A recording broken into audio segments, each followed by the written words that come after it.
મિત્ર એનસન ગુજરાતી ન્યૂઝમાં આપનું હાર્દિક સ્વાગત છે। સમાચારની વાત કરવામાં આવે તો પાદરા તાલુકાના ડબકા ગામે વેરાઈ માતાના મંદિર પાસે ગણેશ પંડાલ બાંધતા 15 યુવાનોને કરંટ લાગ્યો।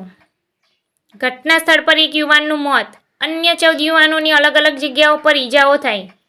પ્રકાશ દયાભાઈ જાદવ ઉર્ફે સચિન આશાસ્પદ યુવાનનું ઘટના સ્થળ પર મોત।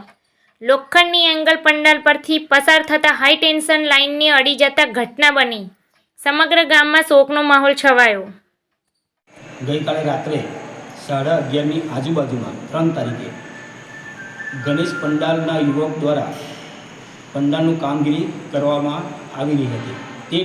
તે સમયે પંડાલના બીમ 11 kVના વાયર સાથે અટેચ થતાં 15થી વધુ યુવાનોને કરંટ લાગ્યો હતો, જેમાં એક યુવાન સચિન ઉર્ફે પકાભાઈનું ઘટના સ્થળે મૃત્યુ થયું હતું, જે ઘણું દુઃખદ ઘટના બની હતી ડબકા તાલુકો પાદરા।